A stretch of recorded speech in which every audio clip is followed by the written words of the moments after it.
Rob Liefeld is one of the most polarizing figures in the history of comics. And before we get into anything else, I want to say this clearly. I respect Rob Liefeld, not because I love every page he's ever drawn, not because I think every criticism of his work is unfair. I mean, we'll get to that, but because this man really builds something real. I mean, through sheer force of will, and I do mean force, Liefeld helped create characters Marvel is still cashing checks from today. Deadpool, Cable, Domino, household names, billion-dollar machinery, cultural touchstones. He helped ignite a creator rights revolution in 1992 that permanently changed the power structure of this entire industry. And he has been grinding in comics as a creator, as a publisher, and as someone who genuinely refuses to go away for more than 30 years. And that matters. You do not have to be someone's biggest fan, however, to recognize impact. And that's where I want to be honest with you. Rob Liefeld's art or writing is not really my thing. I know that's a whole conversation. And yes, we could spend an hour on the feet thing alone. I mean, no, we won't. But I'm not going to pretend I personally connect with the work the same way as biggest fans do. And later in this video, we're going to talk about parts of his track record that are genuinely kind of hard to defend. I'm not going to skip those. That is not what this channel does. And really, it's not what this video is about, but we need to understand those things in context. But none of that changes the larger point. I mean, Rob Liefeld earned his place in comics history. And right now, well, he's saying something about Marvel Comics that I think every person who loves this medium needs to hear. Not only because he's saying it, but because he's right. And the fact that it has to be him, the specific person with this specific history with Marvel, who has to say this out loud, well, that just makes it interesting. I'm Chad, and this is Achieving GeekVana, and let's dig into it. So what is Liefeld actually saying, right?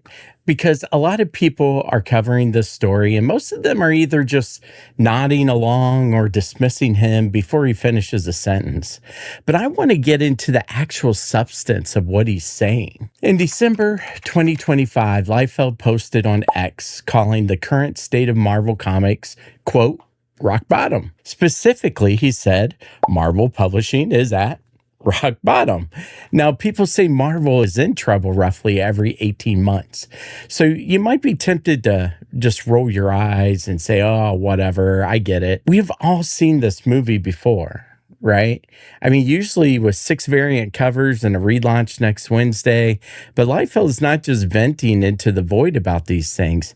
He's been making this case across his Robservation podcast, across social media, and in interviews for over a year now. And his argument is not vague, it's pretty specific, and it goes franchise by franchise. And that specifically is what makes it hard to wave off. His core claim is actually simple, and that simplicity is what makes it hard. His thesis, what if X-Men, Spider-Man, Avengers, and Fantastic Four are all struggling at the same time? I mean, you're not just looking at bad runs. You're not looking at just one bad writer or artist or creator. I mean, you're looking at a full systemic failure when your foundational groups are not doing well. And these are the 4 load-bearing walls of the Marvel house. If all 4 are cracking simultaneously, the problem is the foundation. I mean, you have X-Men that are supposed to be messy, painful, personal. They're supposed to be about fear, identity, family trauma, survival, and the people who still choose each other when the world tells them not to. But lately, doesn't it feel like every creative choice with the X-Men has to pass through like 3 layers of symbolism and metaphor before anyone's allowed to just be a character? I mean, that's not really storytelling. It's actually creating chaos and confusion. I mean, it's messy management, and, well, readers feel the difference. Now, Spider Man, we've talked about him before in my videos, but Peter Parker's been reset and humiliated so many times, he's stuck in permanent arrested development. He's in his mid 30s by the sliding timeline. He should be a functioning adult. Instead, Amazing Spider Man has had 5 separate volume relaunches in 12 years. Yeah, that's right, 5. That's a lot. Because over 85 years, Batman has only had 4 volumes total. So, I mean, at this point, Peter Parker does not need character development. He needs a full restore point. And then we have the Avengers, the title that should be Marvel's flagship, the one that should carry the most cultural weight given how famous those characters are now and how it's been connected with the MCU synergy. And I'm going to show you exactly what I mean by that in a minute, because there is a specific example that is genuinely kind of jaw dropping. So we're going to talk more about an issue with the Avengers. But for now, let's move on to Fantastic Four, because they ran a major event lately. One World Under Doom, Doctor Doom, arguably the coolest villain in Marvel's entire lineup, takes over the world and wields the power of the Supreme. The power of the Supreme. I mean, that should be incredible. And somehow, though, it seemed to barely register with fans.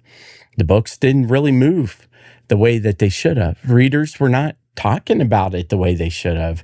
If you cannot generate heat with Doctor Doom at the literal peak of his power, running the whole world, holding the cosmic big stick, I mean, something's structurally wrong with how you're publishing comics, because that's not a Doom problem. I mean, Doctor Doom's fine. I mean, Doctor Doom has always been fine. And on top of all this franchise critique, Liefeld has always been consistently and loudly making the case about how Marvel treats the people who creates its characters. In an exclusive interview with comicbook.com, he said, "Hey, we're treated like shit. No one wants to say this, but we are treated terribly, even after all these years. We are the George R.R. Martins and Stephen Kings of our business. Try to make stuff without us and see what happens."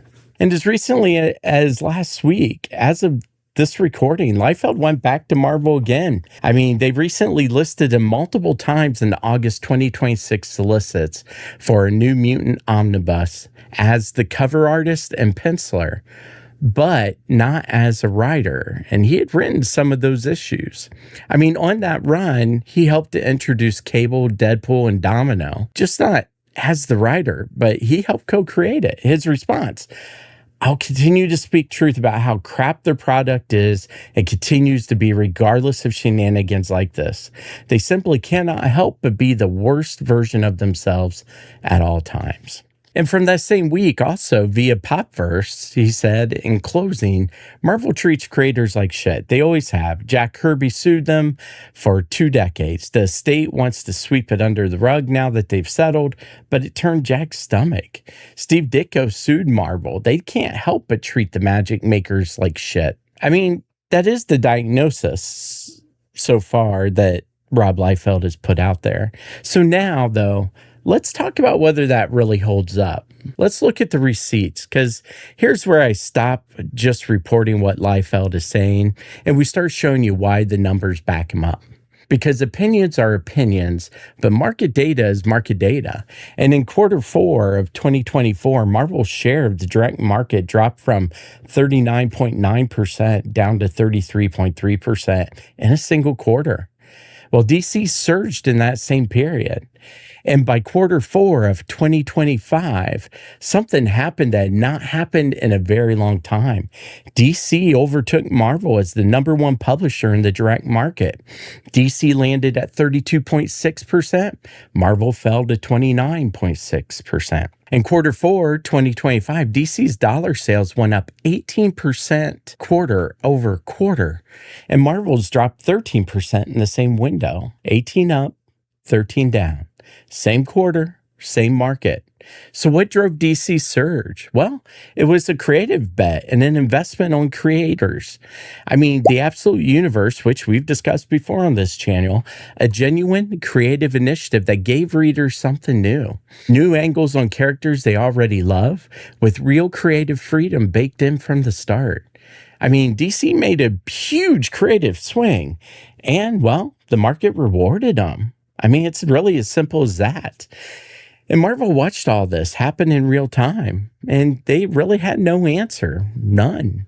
I mean, now let's get to the Avengers example, because this is where it goes from just Marvel struggling to the idea Marvel built the trap and then walked directly into it idea. Marvel's MCU spent years building Kang the Conqueror up as the next Thanos. The comics followed. Publishing strategy synced directly to where the films were going. Writers had multi-year plans built around a Kang-dominated Marvel universe, all pointing toward Avengers: The Kang Dynasty on the big screen. But then in December 2023, Jonathan Majors, the actor playing Kang, well, he was fired from Disney. And at San Diego Comic-Con in July 2024, Marvel officially canceled Avengers: The Kang Dynasty entirely, replaced it with, you guessed it, Avengers: Doomsday. New story, new villain, new direction.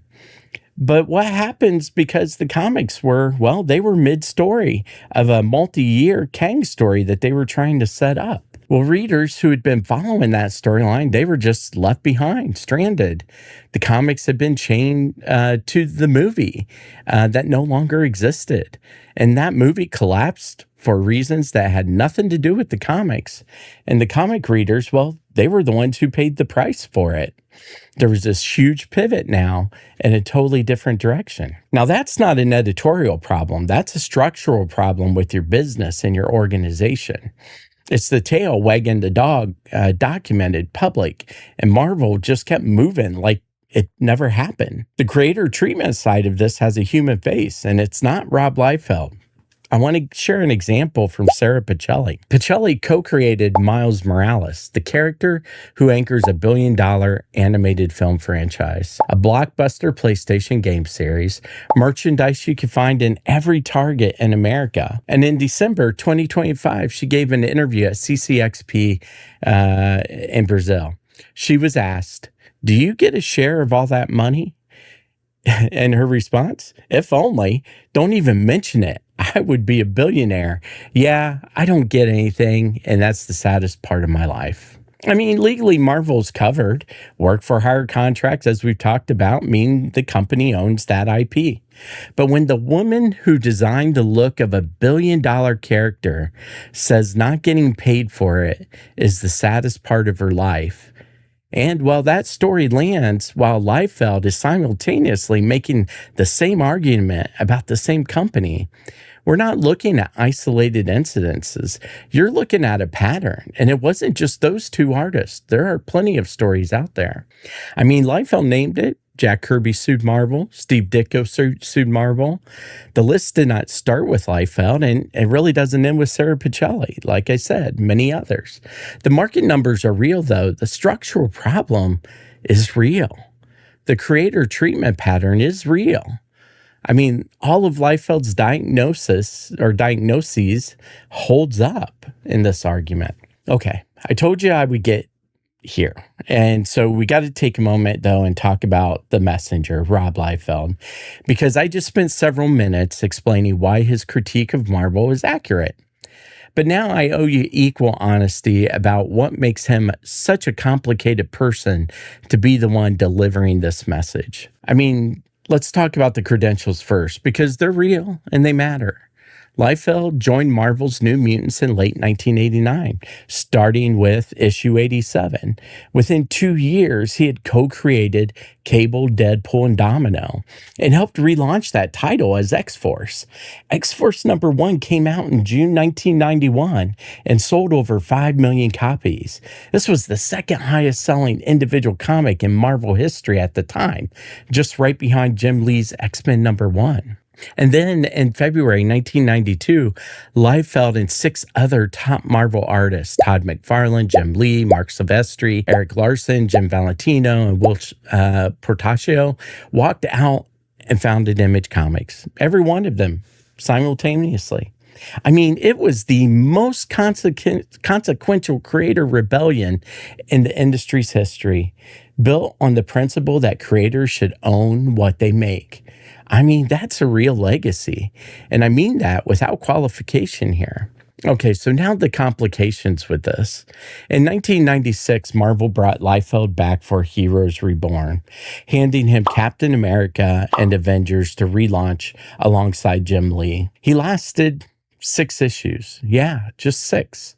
I mean, Marvel terminated his contract early, citing low sales, and reassigned his titles to Lee's studio to finish out the run. And then, well, there were problems with the fans. I mean, there was a Brigade Kickstarter. And in 2013, Liefeld launched this campaign that raised over $35,000 from 562 backers. And as of 2025, more than 12 years later, it still has not been fully delivered to the Kickstarter backers.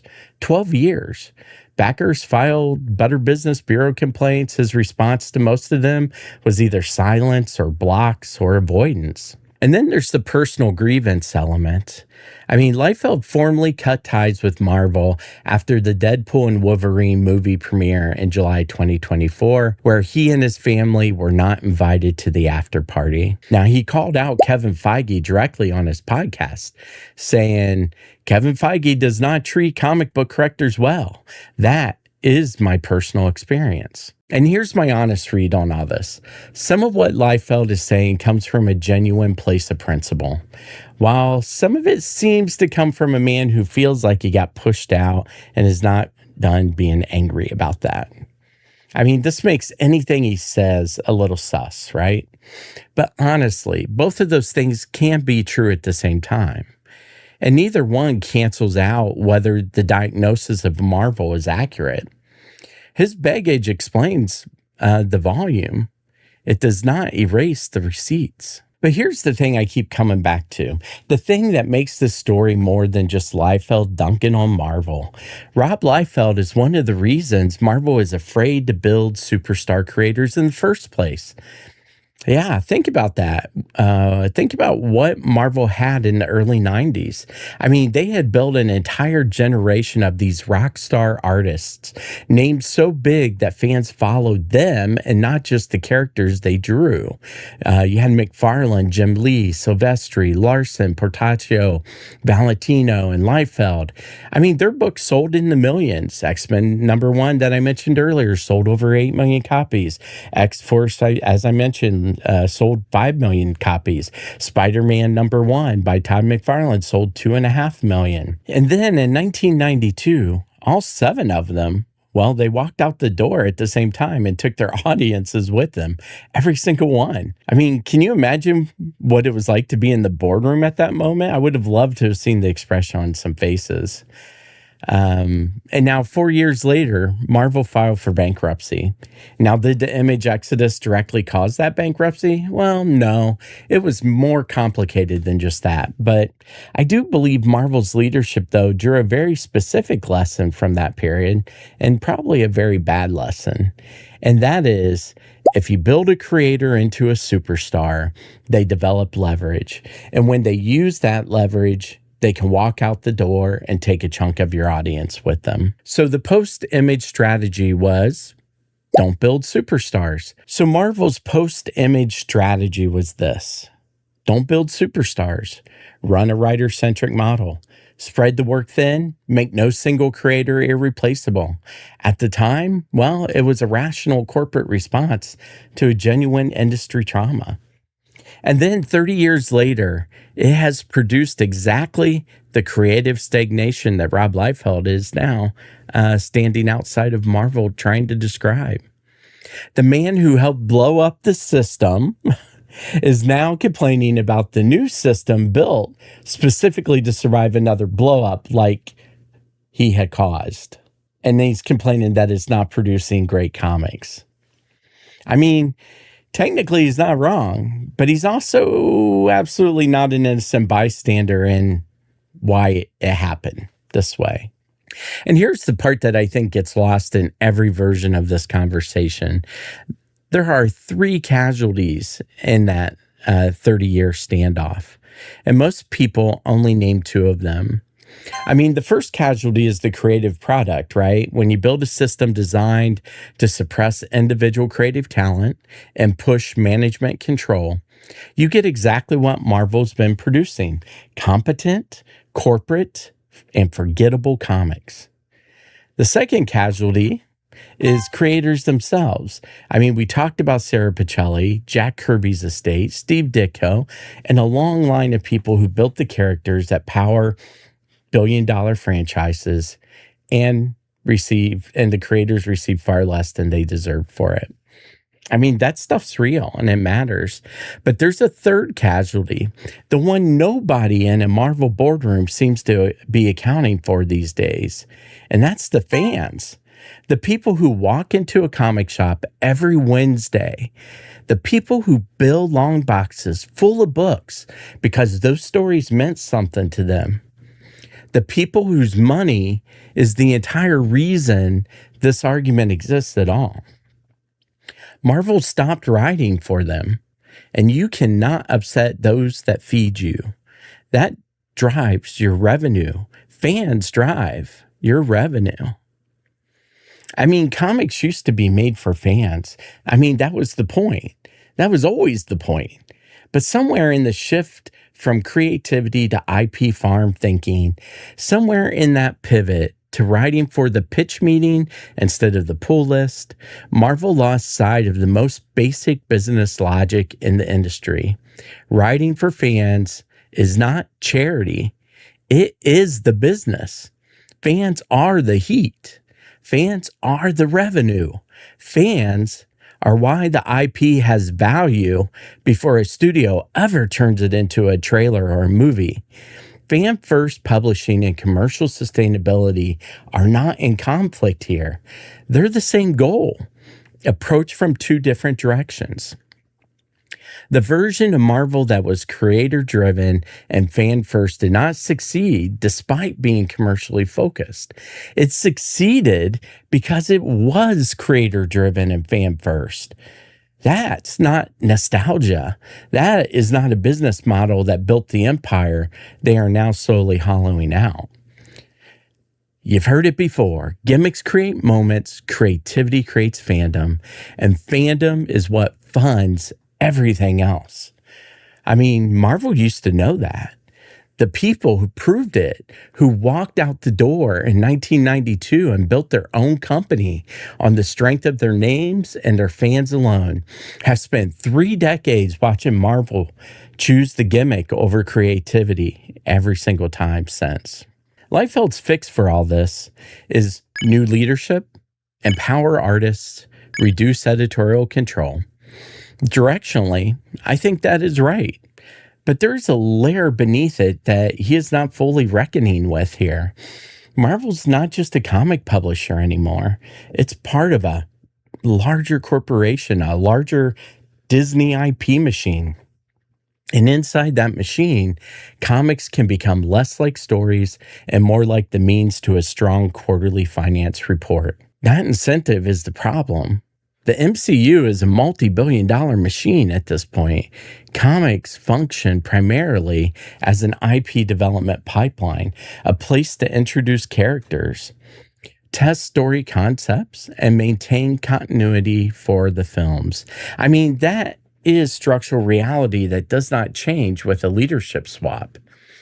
The Kang situation proved that in real time. I mean, the incentives flowed from Disney's business needs, not from what was best for the person standing at the comic shop counter. And here is what we should be keeping Marvel's actual business people up at night. The market is growing. I know that may seem weird to say because everybody is doom and gloom about the comic industry, but ICV2 reported the direct market for comics and graphic novels grew 27% in the first 8 months of 2025 compared to the same period in 2024. The readers are out there. New readers are coming into stores. The market's not dying. Now, DC is capturing the majority of that growth because DC made a creative bet and committed to it. They wrote for the fans and are still writing for the fans. They gave readers something worth caring about. And the market, meaning real people spending real money, well, they said yes to it all. That is the proof of concept setting right there for Marvel to look at. Fan first publishing does not just feel good, it works. It moves units, it grows market share, it builds the kind of sustained cultural engagement that no event book or number one relaunch can manufacture. But Marvel just keeps trying it anyways, right? I mean, DC did not beat Marvel by being smarter about IP management. I mean, let's look at the movies, right? But they did beat Marvel by remembering who they were publishing for.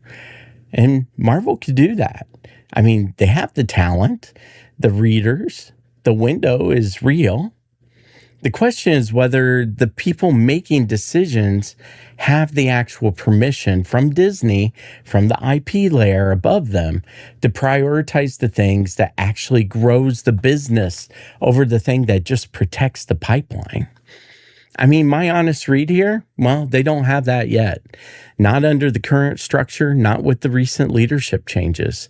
But that does not make it impossible to happen. It just makes it more urgent. All the more reason we need to get the message out there and make sure they hear the fans, us. Now, Rob Liefeld is the most complicated possible person to deliver this message. I mean, his own history with Marvel is messy, right? And his history in general, really. I mean, his many departures from Marvel were not always clean. He has genuine personal grievances and beef wrapped up in what he is saying. Still, all of that is true, and none of it makes him wrong, though. When the data backs him up, and it does, and I showed that, when the other creators being left behind back him up, like Sarah Pacelli's words in particular, and those words are going to stay with me for a long time. And when the fans, the people who are supposed to be the whole reason any of this exists, are the ones losing the thing they love to a company that has stopped writing for them, well, when the market itself is literally moving money towards the publisher, DC, that remembered who it was publishing for. So when all of these things are true, you're not looking at one man's grievance anymore. You're looking at a company that forgot the most fundamental thing about the business it's in. I mean, comics were built for fans. Fandom built the IP. The IP built the empire. And you don't get to strip mine the foundation of fans away from it and then wonder why the structure above is cracking, right? Rob Liefeld helped build the house. He also helped shake it to its foundation. I mean, he has been coming back and leaving ever since. And now he is standing outside finally, fully removed, looking in and saying, the thing that made this place great, you do not have it anymore. And well, let's be honest, he's right. And the fact that it took him, this specific guy with this specific message at Marvel, and the fact it is taking him to say it out loud at this moment, that should tell you everything about how long Marvel's been hoping nobody would notice. But we've all noticed. I mean, didn't we? Okay, let's not forget. Gimmicks create moments, and creativity creates fandom.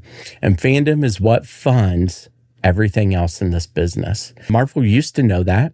Rob Liefeld is trying to remind them. Whether anyone is listening, well, that's going to have to be another video for another day. Thanks for joining me for this video today. If you enjoyed it, please like and share the video and subscribe to the channel if you haven't already. And while you're at it, please share your thoughts on this below because I want to hear what you're thinking about all of this and your thoughts on, is this the fix for Marvel or is it something else? And well, as always, stay geeky, my friends. Stay geeky. And I'll see you later.